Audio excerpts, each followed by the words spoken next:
Bismillahirrahmanirrahim. Assalamualaikum warahmatullahi wabarakatuh. Teman-teman semuanya, kembali lagi bersama saya Siva Nurlayali pada video tugas etika Islam yang saat ini sudah memasuki materi ke-10 yang akan membahas mengenai etika berbudaya. Nah, baik teman-teman, langsung saja pada materinya, yaitu mengenai apa arti dari etika berbudaya.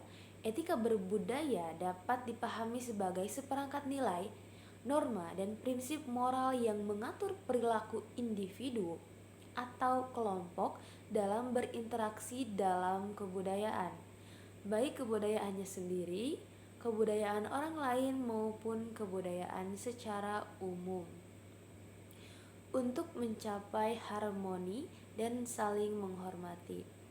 Nah, pada pembahasan yang pertama yaitu definisi dan konsep dasar. Tentu kita sudah sering membahas mengenai etika yang berasal dari kata Yunani ethos yang berarti watak kesusilaan atau adat kebiasaan. Etika dalam arti ilmu adalah filsafat moral yang mempelajari tentang baik dan buruk serta benar dan salah dalam tindakan manusia. Kemudian yang selanjutnya adalah kebudayaan. Kebudayaan adalah hasil dari akal budi manusia dalam interaksinya, baik dengan alam maupun manusia lainnya, yang mencakup ide, gagasan, norma, peraturan, aktivitas, dan artefak. Kemudian ada prinsip-prinsip moral yang menjadi pedoman dalam menghargai, melestarikan, dan berinteraksi secara santun dengan nilai-nilai dan praktik budaya. Ini melibatkan kesadaran untuk tidak merusak atau merendahkan harkat dan martabat manusia serta warisan budayanya. Kemudian ada keutamaan etika berbudaya, sangatlah penting karena menjadi jembatan toleransi antar perbedaan, pedoman perilaku baik dan buruk, pencegah konflik, serta penguat identitas dan keharmonisan sosial. Melalui etika, manusia dapat berinteraksi dengan saling menghormati, jujur, bertanggung jawab, dan profesional, meningkatkan produktivitas, kepercayaan, dan kesuksesan bersama dalam masyarakat yang majemuk serta menjaga kelestarian kearifan lokal. Baik, yang selanjutnya adalah manfaat utama dari etika berbudaya. Manfaatnya adalah menjembatani perbedaan dan mencegah konflik, membantu menyatukan berbagai nilai dan norma budaya yang beragam agar bisa hidup harmonis, dan meminimalkan gesekan antar kelompok. Kemudian yang selanjutnya adalah pedoman moral dan perilaku. Memberi panduan jelas tentang apa yang baik dan buruk, menjaga ketertiban serta menghindari tindakan yang merugikan.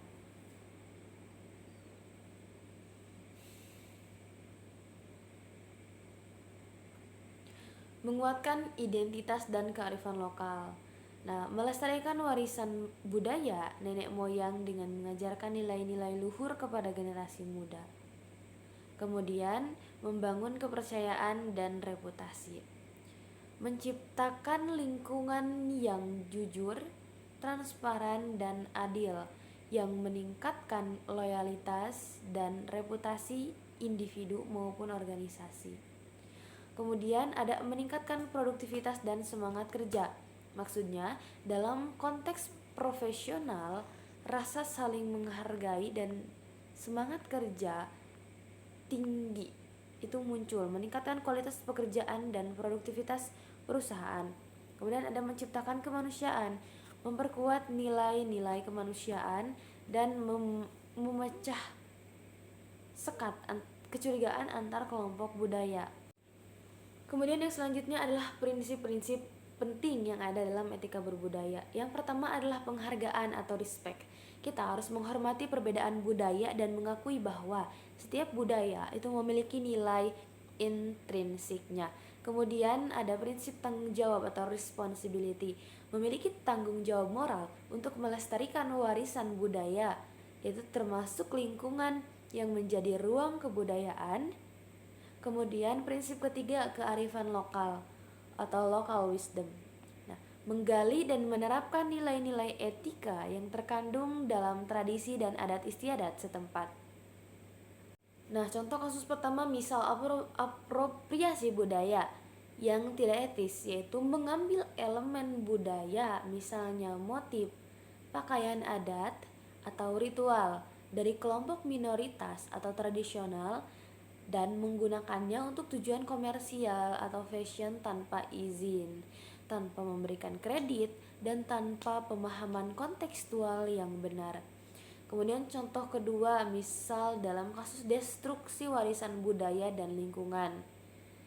Kerusakan situs-situs bersejarah, tempat suci atau lingkungan alam yang memiliki nilai budaya penting atau sakral dan tradisional akibat pembangunan yang tidak etis atau vandalisme.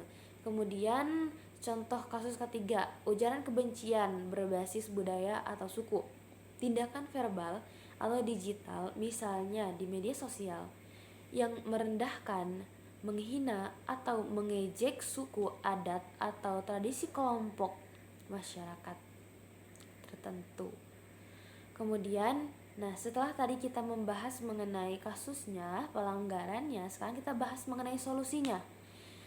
Solusi dan upaya penerapan etika berbudaya, penyelesaian pelanggaran etika berbudaya memerlukan pendekatan multidimensi yang mana melibatkan edukasi, regulasi, dan peningkatan kesadaran masyarakat. Kita kan yang pertama tadi itu ada apropriasi budaya. Solusinya adalah edukasi dan kesadaran, memberikan pemahaman kepada publik, khususnya desainer dan pelaku bisnis tentang perbedaan antara apresiasi dan apropriasi.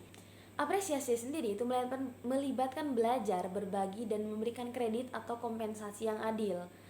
Perizinan, kemudian solusi yang kedua, perizinan dan kemitraan, mendorong kerjasama langsung dan berkeadilan dengan komunitas pemilik budaya. Penggunaan elemen budaya harus didasarkan pada persetujuan. Persetujuan ini atas dasar informasi awal tanpa paksaan atau padiatapa dan kompensasi yang layak. Kemudian penegakan HKI, memperkuat perlindungan hak kekayaan intelektual atau HKI komunal untuk warisan budaya tak benda agar tidak mudah diklaim atau dikomersialkan secara sepihak. Kemudian kasus yang kedua tadi ada destruksi warisan budaya dan lingkungan. Penerapan etika lingkungan. Jadi solusi yang pertama adalah penerapan etika lingkungan. Kita itu harus mengedepankan paradigma keberlanjutan yang berbasis pada ekologi dan sosial budaya masyarakat dalam setiap proyek pembangunan. Kemudian regulasi ketat. Kita juga harus menerapkan sanksi tegas kepada pihak yang terbukti merusak situs budaya atau lingkungan penting. Dan yang ketiga, pelibatan masyarakat lokal. Memastikan masyarakat adat atau lokal itu terlibat aktif dalam perencanaan dan pengawasan pelestarian situs budaya dan lingkungan mereka. Yang ketiga adalah solusi untuk ujaran kebencian berbasis budaya atau suku. Yang pertama adalah peningkatan literasi digital dan budaya, mengajarkan etika bermedia sosial dan pentingnya toleransi serta penghormatan terhadap keragaman budaya, sejalan dengan semangat Bhinneka Tunggal Ika. Kemudian yang kedua, penegakan hukum. Tindakan hukum yang jelas terhadap pelaku ujaran kebencian sesuai undang-undang yang berlaku.